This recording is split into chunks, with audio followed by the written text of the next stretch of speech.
Monsieur, dame, bonjour. Merci de nous être fidèles sur BM Opinion Télévision. Nous sommes très honorés de pouvoir échanger, de pouvoir analyser sur l'actualité de la République démocratique du Congo. Vous allez noter, ou vous avez noté que le président aujourd'hui a a parlé à la population congolaise, c'est-à-dire un discours sur l'état de la nation conformément à la Constitution. Vous savez que la Constitution donne le président le privilège chaque fin d'année de pouvoir essayer d'éclairer l'opinion, éclairer la lanterne des Congolais, dire au peuple congolais ce qu'il a déjà fait, ce qui est comme avancé, ce qui est projeté à pouvoir faire. Et le président a fait cela. Et au-delà de ça, il y avait aussi une marche, bon, pas une marche, une sit-in, qui devrait être organisée. Ça a aussi été organisé par le Bloc patriotique devant la CENI. Ils ont carrément demandé la dépolitisation de la CENI comme d'habitude. Il y avait quelques 3-4 personnes tout autour de la CENI pour essayer de réclamer ce qui est le leur, c'est-à-dire le droit qui est garanti par la Constitution. Nous démarrons d'abord sur les discours du président de la République, les discours sur l'état de la nation. Je crois que ça a fait couler beaucoup d'encre, beaucoup de personnes, beaucoup de Congolais. D'autres ont été touchés par ces discours, d'autres Congolais ne sont pas touchés. On a vu des réactions de partout. Il y a certains qui ont dit qu'ils n'ont pas retrouvé ce qu'ils attendaient lors de ces discours. Il y a ceux-là aussi qui disent que le président était consistant, il était cohérent, le président a tout dit, le président a utilisé de la rhétorique, de l'éloquence, que tout était fait correctement.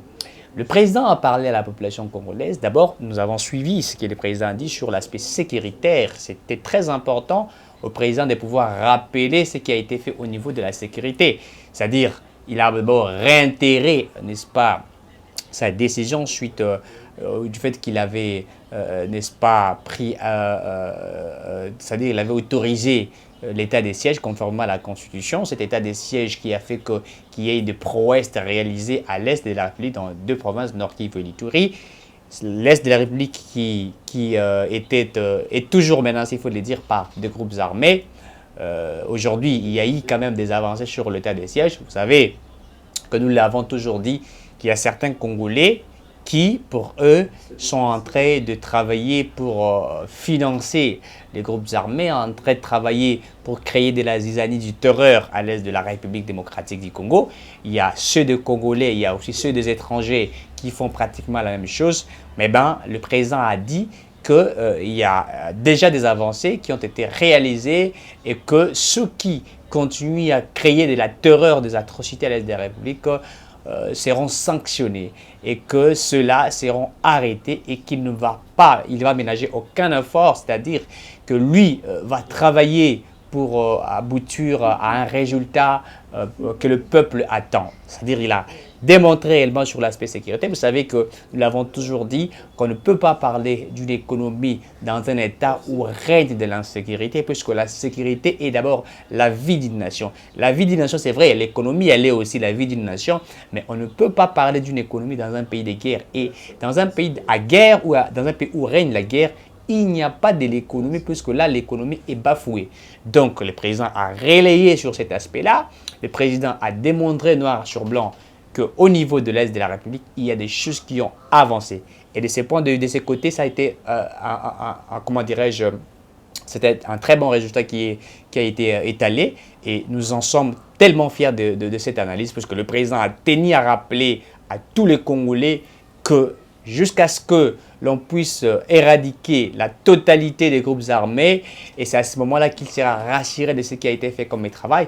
Et il a même félicité l'Assemblée nationale et le Sénat du fait qu'à chaque moment, ils ont toujours l'habitude de proroger l'état des sièges comme d'habitude. C'est-à-dire que lorsque l'état des sièges, en fait, conformément à la Constitution, et que les délais est épuisé, la Constitution demande à ce que l'Assemblée nationale, quand je parle du Parlement, l'Assemblée nationale et le Sénat, puissent aussi encore évaluer et proroger. Et c'est ce qui s'est fait. Donc aujourd'hui, nous parlons de la 13e, 14e prorogation. Ça veut dire carrément qu'il y a des avancées.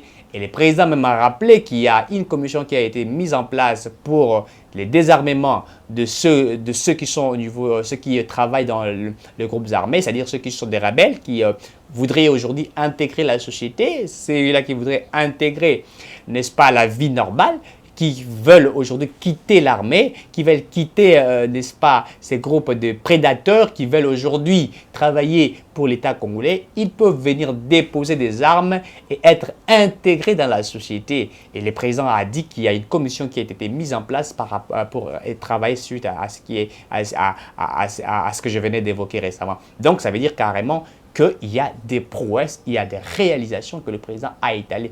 Et ça, on peut le dire puisque depuis que l'état de siège est aujourd'hui l'état de siège, il y a beaucoup de réalisations, il faut le dire, et ces réalisations ont démontré réellement qu'il y a des avancées. Nous avons quitté de la tuerie de plus de 18 millions de personnes, puisqu'il faudrait le dire qu'avant, on parlait des 18 millions de personnes abattues, des 15 millions, 10 millions, et aujourd'hui, il y a quand même le chiffre à la baisse, il faut le dire. C'est vrai que ceux qui sont morts sont encore des Congolais, on ne peut pas dire, même si on abat un Congolais, pour nous, ce n'est pas une satisfaction totale, puisque la satisfaction totale, c'est quand on ne parlerait plus des Congolais abattus, des Congolais tués. Donc, quelque part, il y a déjà une réalisation très bonne qui a été déjà faite par le gouvernement, par le président de la République, par l'armée, par la police nationale, par les services de renseignement. Et de ces côtés, c'est à féliciter. Le président a encore rappelé, certainement, n'est-ce pas, ces partenariats, ces fusions, il faut le dire, entre l'armée congolaise et l'armée ougandaise. Puisqu'il faudrait le dire qu'au niveau de l'Est de la République démocratique du Congo, il y a les ADF, il y a des groupes armés ougandaises qui sont sur le sol congolais, n'est-ce pas, qui créent de terreur, pas simplement à l'Est de la République, mais aussi qui créent aussi des terreurs chez nos frères ougandais. Donc, la mutualisation de l'armée, c'était pour un but. Le but, c'est de éradiquer les groupes armés. Eh bien, le président a dit qu'il va veiller sur les groupes armés de l'Ouganda jusqu'à ce que si ils vont travailler comme il se doit et après, ces groupes armés vont regagner leur nation sans problème et qu'il n'y aurait pas ce que les gens craignent. Vous savez, c'est tout à fait normal qu'aujourd'hui les Congolais ont peur de voir que, vous voyez, qu'il y ait l'armée ougandaise sur le sol congolais pour créer des terreurs, etc. Ben, nous sommes entrés aussi, en fait, la crainte, c'est tout à fait normal, mais dans un gouvernement, si vous avez un gouvernement responsable, où chacun sait ce qu'il fait, je pense que tout cela est tenu à la rigueur. Donc, de ce côté-là, le président a rappelé que la mutualisation, elle est bonne, correctement, c'est pour trouver des solutions importantes pour résoudre à ces crises. Puisque la crise existe, c'est une crise qui est due aux atrocités que nous venons récemment de les dire, ces atrocités qui ont fait en sorte que le Congolais meurt à chaque jour. Eh bien, c'était important de mutualiser nos forces armées. Et c'est très important. La mutualisation, ça ne se fait pas simplement en RDC. Il y a beaucoup de pays du monde. Quand il faut traquer certains adversaires, l'armée demande de l'aide. L'armée d'un État aussi peut recourir à un autre État, peut demander, n'est-ce pas, à un autre État de les secourir. Et c'est tout à fait normal. Et c'est une très bonne collaboration. Plusieurs pays les font. Nous avons vu par exemple l'Angola les faire. Aussi, la République centrafricaine aussi les faire. Quand les États sont en difficulté, ils font aussi appel à certains États. Mais c'est vrai, ça ne doit pas être des États à conflit, ça doit être des États où il y a une très bonne coopération. Nous avons vu ici l'armée kenyenne descendre sur le sol congolais, venir aider l'armée congolaise. L'armée, n'est-ce pas, américaine, elle a fait aussi pratiquement la même chose. Et donc, de ce côté-là, ce n'est pas un problème quand l'armée veut se mutualiser pour un but, c'est-à-dire le fait de pouvoir éradiquer totalement. Ça ne veut pas dire que l'armée congolaise elle est faible, non.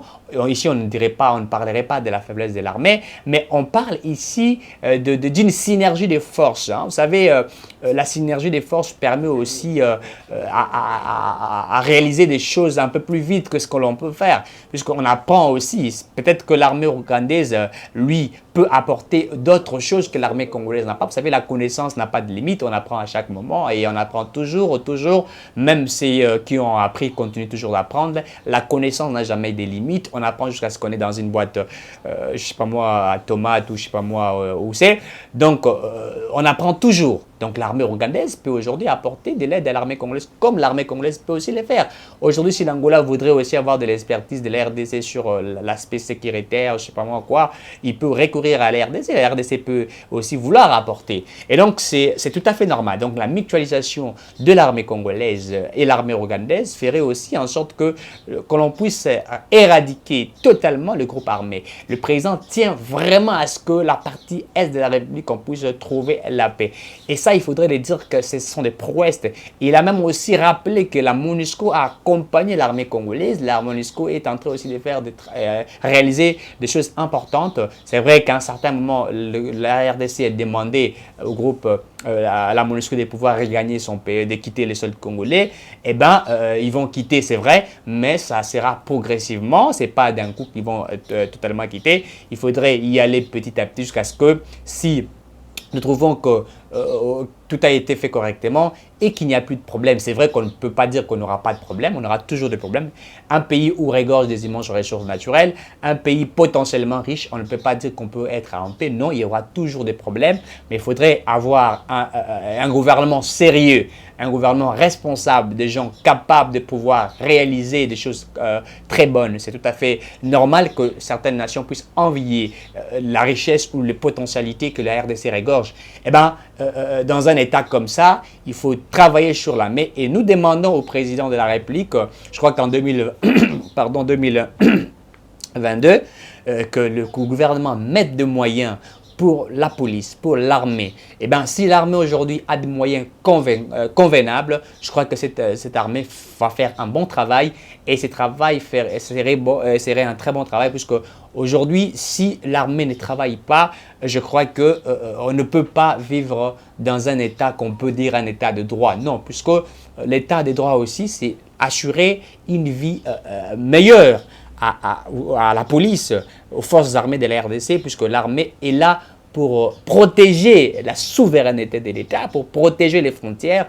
L'armée est là pour assurer, n'est-ce pas, la paix dans toute le parti de la République du Congo. C'est très important. Et le président en a rappelé et il a vraiment tenu compte de cela. Au-delà de ça, le président aussi a parlé de la justice. Vous allez vous rappeler qu'à un certain moment ici, lorsque nous avons écouté tout ce qui a été fait au niveau de la justice, par exemple le dossier de Willy Bakonga, et qui aujourd'hui n'est pas en République démocratique du Congo, qui a pris fuite, on parlerait du procureur près de la cour d'appel de Kinshasa-Gombe, qui insérera son nom d'une manière calamiteuse. On parlait ici du directeur général de Makala qui a eu une sanction aujourd'hui, on appelle une sanction disciplinaire. On parle aujourd'hui de Vidal Kamere qui est libéré, qui a eu une liberté provisoire. On parle de beaucoup de choses au niveau de la justice. Le président a aussi décrié ce qui se passe au niveau de l'appareil judiciaire. Et étant garant des bons fonctionnements des institutions, étant le magistrat suprême, étant n'est-ce pas, le chef de l'État, via son statut, il ne pouvait pas, puisque le président ici a démontré réellement qu'il respecte ce que nous attendons par la séparation du pouvoir. C'est-à-dire, le président de la République ne peut pas, n'est-ce pas, se mettre dans l'appareil judiciaire pour commencer à être l'alpha et l'oméga. Non, mais il ne peut qu'instruire, c'est-à-dire demander à ce que l'appareil judiciaire fasse le travail convenablement. Et le président a décrié, il a dit qu'il faudrait mettre des bonnes personnes à la place qu'il faut. C'est-à-dire qu'aujourd'hui, c'est qu'il faut reconnaître qu'au niveau de l'appareil judiciaire, il y a des gens qui ne peuvent pas être là. Il y a des juges qui sont corrompus, il y a des avocats qui sont corrompus, il y a des procureurs qui sont corrompus. Donc, c'est-à-dire que l'appareil judiciaire pose un problème, puisqu'on ne peut pas parler d'un état de droit sans qu'il y ait une justice convenable et une justice parfaite. Donc, l'appareil judiciaire pose un certain problème. Nous allons dire ici que la justice est encore malade. C'est-à-dire que la justice doit être soignée. Et le président a compris cela. Il a même parlé de la réforme de l'appareil judiciaire. Une chose applaudissable que nous tous sommes en train de vouloir. Nous parlons ici de la réforme de l'appareil judiciaire, puisque si cet appareil judiciaire elle est réformé, et par là on parlerait d'un état de droit où on sanctionne ceux qui doivent être sanctionnés, où on doit acquitter ceux qui doivent être acquittés. Eh bien, là, aujourd'hui, le président a démontré réellement qu'il n'est pas encore satisfait de l'appareil judiciaire, même si aujourd'hui, le président travaille pour qu'il y ait un état de droit. Mais écoutez, les gens disent que tout revenait au chef de l'État. Non, écoutez, le chef de l'État, Félix Tshisekedi, n'est pas comme Kabila qui faisait tout ce qu'il pouvait faire, puisque Kabila est un président incompétent. Lui pouvait instruire, mais l'instruction, c'était par exemple, on a suivi Paul Mouilamboué qui l'a dit que pour tuer Chebeya et Bazana, l'instruction venait de Kabila. Kabila qui appelait le militaire, et voilà, et Kabila qui avait instruit même les avocats, les magistrats à l'époque pour que la justice ne fasse pas son travail. Kabila, à son époque, pouvait jouer à l'appareil judiciaire comme il voulait, et lui ne respectait même pas le principe de la séparation de pouvoir. Il faisait tout ce qu'il pouvait faire puisqu'il était l'alpha et l'oméga.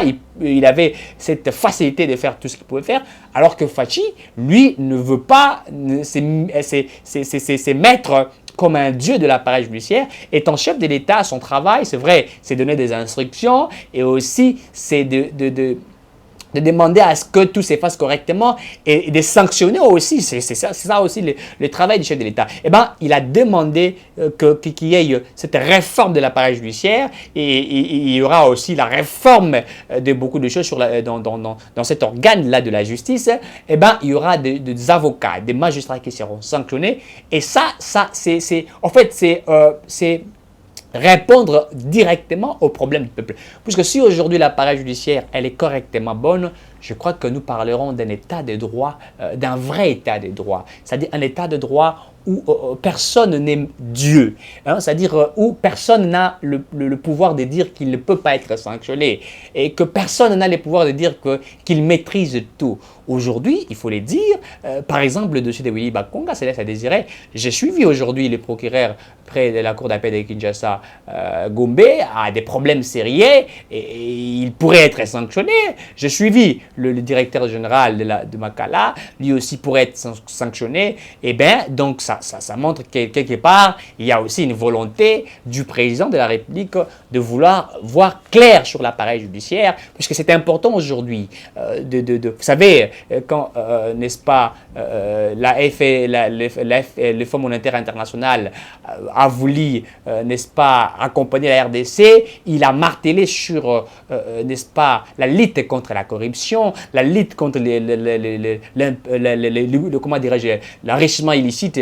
C'est pourquoi, puisque si les gens, ceux qui dirigent, sont en train de voler, de piller l'argent de l'État, et qu'il n'y a pas clarté, il n'y a pas la véracité dans les finances publiques, cela ferait en sorte que les organisations, n'est-ce pas, internationales, ne viennent pas appuyer la RDC, ne viennent pas appuyer les réformes. Eh bien, ils sont en train de marteler sur l'aspect d'un état de droit, où tout doit être clair, c'est-à-dire un état de droit où il faut respecter les réformes, il faut respecter l'appareil judiciaire, il faut respecter les finances publiques.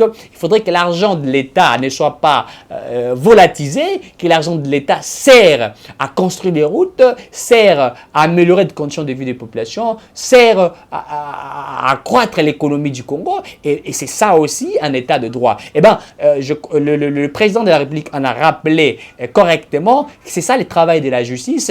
Quand il y a des gens qui volent l'argent de l'État, ils doivent être sanctionnés. Moi, je souhaiterais aussi que le président, qu'il y ait des réformes, et même au niveau, que le député en parle et qu'il débatte par rapport à cela, que ceux qui volent le détournement doivent être comme étant un crime contre l'humanité. Puisque quand on détourne l'argent de l'État, quand on détourne l'argent du contribuable congolais, c'est un crime qui mérite de sanctions. Et j'aimerais même que les députés nationaux, comment dirais-je, que pour les infractions comme les détournements des derniers publics, hein, qu'il n'y ait pas qu'on ne parle même pas des immunités parlementaires, que vous soyez député, ministre, etc., dès que vous êtes pris les mains dans le sac, et qu'on vous arrête automatiquement par rapport à ça, puisque les détournements, quand on détourne l'argent de l'État, c'est mettre l'État par terre. Et vous savez, la RDC, nous avons pratiquement 100 millions d'habitants. Donc quand quelqu'un a le privilège, il faut le dire, de détourner 12 millions ou 200 millions de dollars du contribuable congolais, c'est un crime économique, et c'est un crime qui mérite des sanctions graves.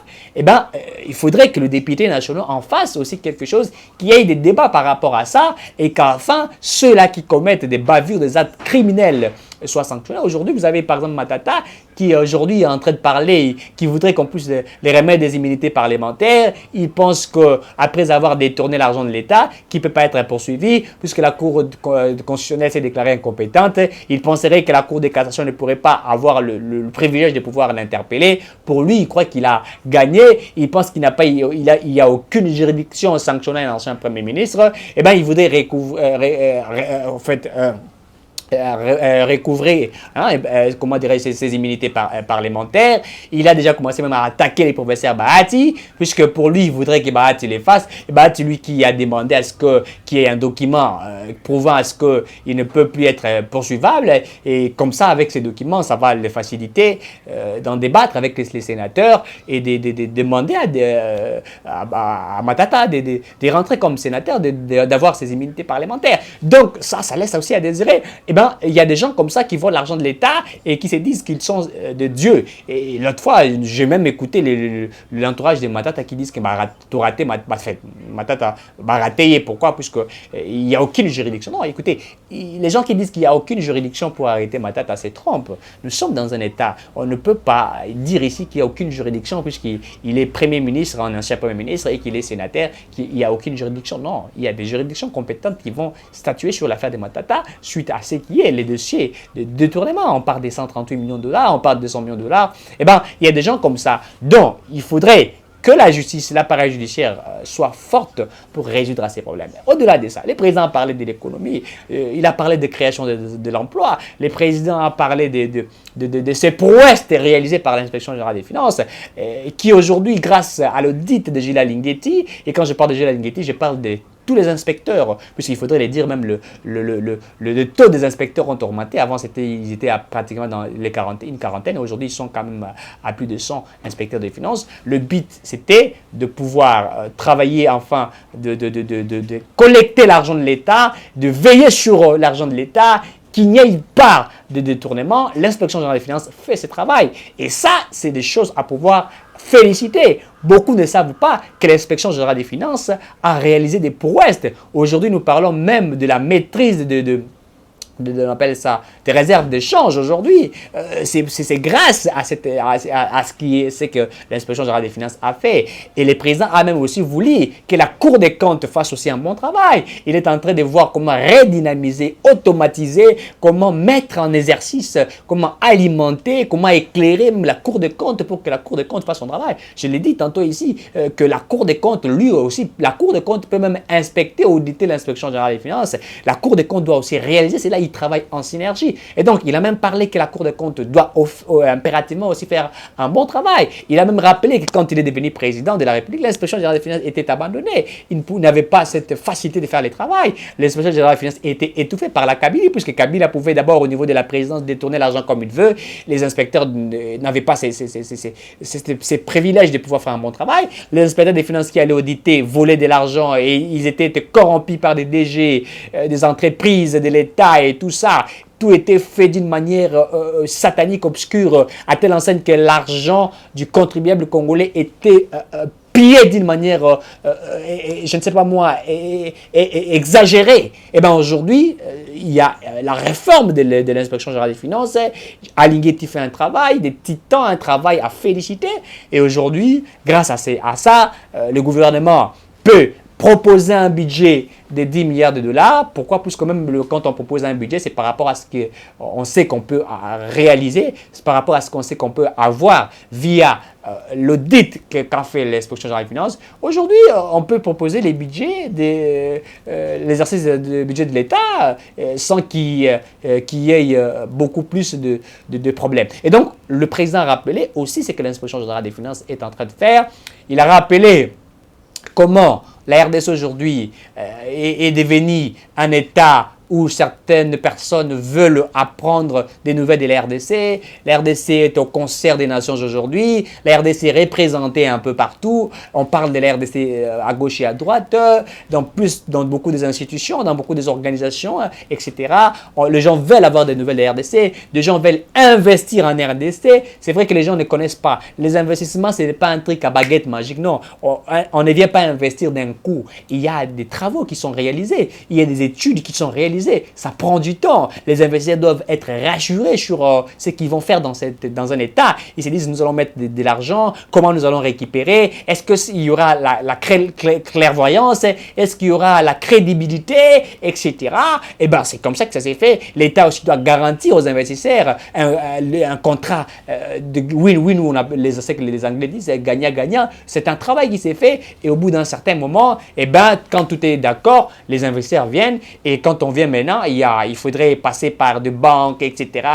Donc, il y a des choses qui sont réalisées là, ça prend du temps, c'est pas d'un coup. Écoutez, on ne peut pas demander à une femme enceinte de 3 mois d'accoucher à l'immédiat puisqu'on a besoin d'avoir un enfant. Impossible. Une femme qui est enceinte de 3 mois ou de 2 mois, vous ne pouvez pas l'envoyer aller accoucher et que vous avez besoin d'un enfant automatiquement. Non, c'est pratiquement difficile. Ça sera une fausse couche, ça sera un enfant peut-être mort. Hein? Donc, ça sera peut-être un enfant qui ne pourra pas avoir de la vie. Donc, cette femme qui est enceinte, il faut attendre 9 mois ou 10 mois pour qu'elle mette au monde. Donc, le président qui est venu, qui a trouvé un État, un État déjà par terre, un État qui n'existait pratiquement pas. Il essaie à petit feu de remettre du souffle ou du vent. Et donc, il faudrait comprendre cela. Il faudrait aussi comprendre qu'il est en train de se battre pour remettre le Congo là où le Congo n'était pas. Il faut le dire que 18 ans sous la gestion de Kabila, on n'avait plus d'un État, on ne parlait même pas d'un État, on parlait d'un État voyou, un État criminel, un État des individus mal intentionnés, un État des gens qui étaient imbibés d'un esprit satanique. Il y avait un État, je ne sais pas moi, de fous, un État où on ne respectait pas de loi, chacun était chef, hein, et chacun faisait ce qu'il faisait. Mais aujourd'hui, c'est très difficile que quelqu'un c'est prévaloir avoir de l'autorité surtout, puisque là, aujourd'hui, il faut le dire qu'il va rencontrer la justice, il va rencontrer, n'est-ce pas, des autorités qui sont là. Donc, du côté de l'économie, il y a des prouesses, il y a des réalisations un peu partout. C'est vrai que sur le plan social du peuple congolais, le président a encore décrié, il dit qu'il y a les Congolais veulent manger, boire, etc., l'électricité et tout, et ça prouve qu'il y a beaucoup de choses à pouvoir faire. Tout n'est pas fait, mais il y a beaucoup qui reste à faire.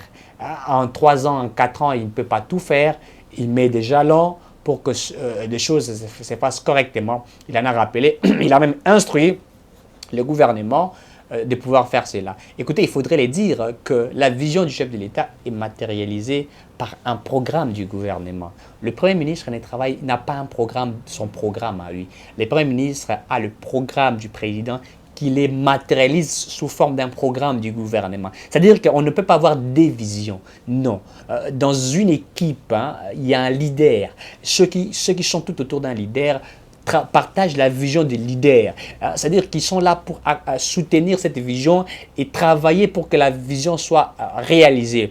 On ne peut pas avoir dans un groupe 2 visionnaires ou 3 visionnaires selon, là on peut appeler ça de la jungle. C'est-à-dire que nous sommes dans un État où le président, avant d'être président de la République, il avait un programme, son programme à lui, qu'il a proposé au peuple congolais et dont le peuple l'ont choisi. Et sur base de cela, il devient président, il faudrait qu'il ait un Premier ministre. Et quand il a un Premier ministre issu de la majorité parlementaire, il prend sa vision, il dit, écoutez, voilà ce que j'ai. Sur base de ce que j'ai comme étant vision, voilà, il faudrait mettre ça sur un programme, un programme que vous appellerez le programme du gouvernement.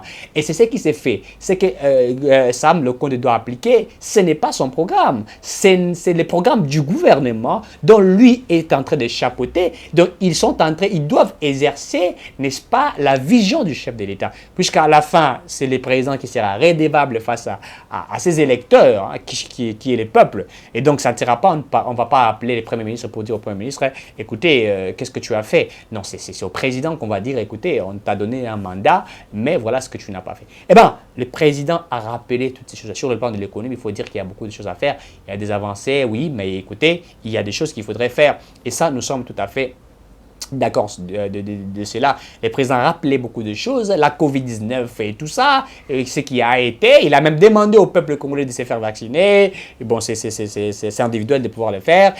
Donc, le président a dit des choses très pertinentes, importantes. Beaucoup pensent que ça a été un discours vain, un discours non. Écoutez, ceux qui sont sincères peuvent confirmer que le message du chef de l'État était un message rempli de beaucoup d'élégance, rempli de beaucoup de volonté, et on peut le voir.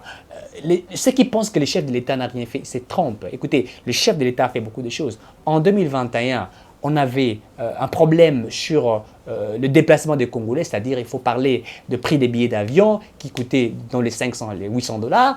Et c'est en 2021 que le gouvernement s'est battu pour qu'il y ait rabais du prix des billets d'avion. Et ça a été maîtrisé. Le gouvernement en a maîtrisé. Il faudrait féliciter cela.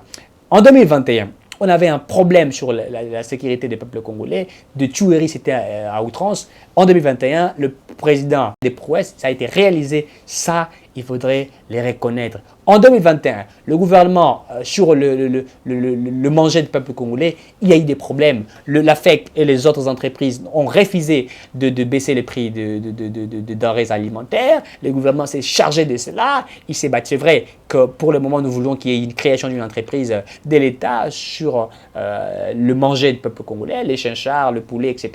Eh bien, écoutez, pour résoudre un problème, il y a eu un problème, on appelle ça un résultat qui a été urgent, en fait, urgent ou urgente, un résultat urgent, pardon. Donc, le gouvernement a dépensé dans les 80 millions de dollars pour trouver à quoi manger, et en attendant, voir comment on peut faire de voies et moyens, acheter des bateaux de pêche pour nourrir le peuple congolais. Donc, il y a des choses qui ont été quand même réalisées sur la gouvernance de Félix Tshisekedi. Et ça, il faut que les gens comprennent. C'est là où les 3 années que Tshisekedi a fait dépassent les 3 années que quand Kabila est devenu président, jeune président à l'âge de 29 ans. Les 3 années de Félix Tshisekedi dépassent les 3.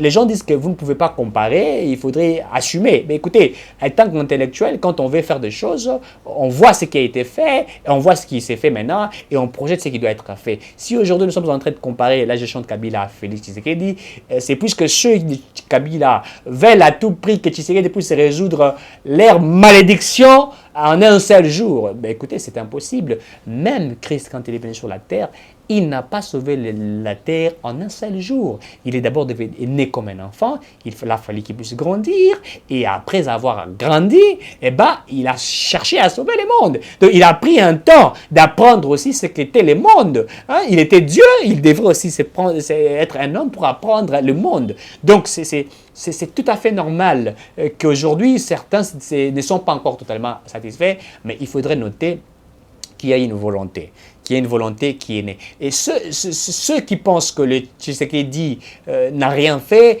doivent, soit s'ils ne sont pas sorciers, soit ils veulent apprendre de la sorcellerie, puisque ce qui est vrai est qu'il y a eu des prouesses réalisées. Et ça, le président Tshisekedi l'a rappelé, il l'a rappelé avec détermination, il l'a rappelé avec, comment dirais-je, avec amour, avec élégance, et la population congolaise a compris qu'il reste beaucoup à faire. Et au-delà de ça, le président a rassuré qu'il y aura des élections en 2023 dans les délais constitutionnels, puisque beaucoup, je l'ai dit tantôt ici, que la MOUCA a marché pour demander la dépolitisation. Ben écoutez, ça continue encore cette manière de demander à ce qu'on puisse dépolitiser la CENI. Je ne sais pas moi quand est-ce que ça sera dépolitisé. Eh ben, ils n'ont quand même pas marché. Un sit-in de 2, 3, 4 personnes. Ben, ils sont libres conformément à la Constitution. Mais ben, c'est le moment, c'est de se préparer aux élections, puisqu'on veut des élections transparentes, crédibles et apaisées. Préparez-vous, préparez vos bases, mettez de moyens de contrôler la CENI. C'est-à-dire, quand je parle de contrôler, c'est-à-dire avoir des observateurs qui doivent être là pour voir. Donc, le président a rassuré, très chers Congolais, il y aura des élections. Les gens doivent se préparer. Ceux qui sont encore en train de dormir, continuent de dormir. Il y aura des élections. Préparez-vous.